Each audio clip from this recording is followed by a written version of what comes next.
been around forever. But if we don't take care of it, it's not going to be around forever. And so what is a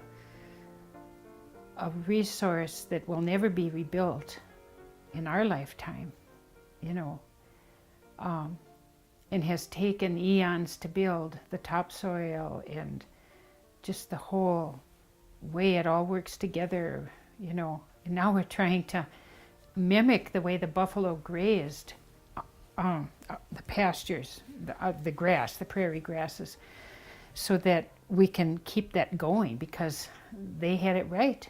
Nature had worked it out right, you know, and now we have to relearn what nature knew to do. Cow eats the grass.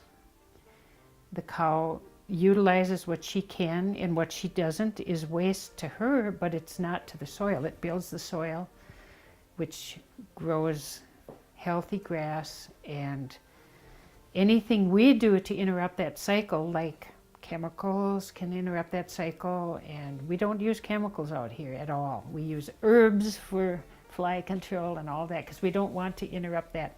Every year my garden surprises me, and I change it every year because I just keep learning new things,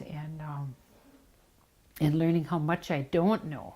But what I'm learning is so exciting. And it's just so fun to be a part of a thing that's rebuilding the soil and not doing damage.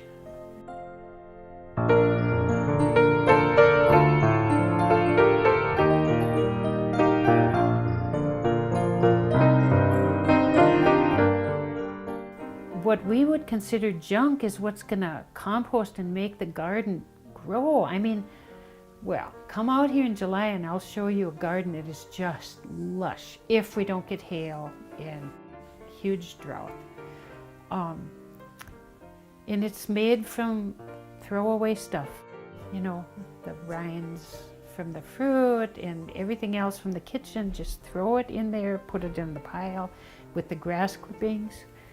So it enriches the soil. Nothing is junk. It's all there for a reason, and that is a good message, and that applies to all of life, you know.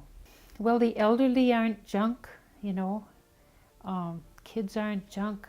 We all have, and I'd like to see that be more incorporated too. We all have a place in the community, and we all benefit when community is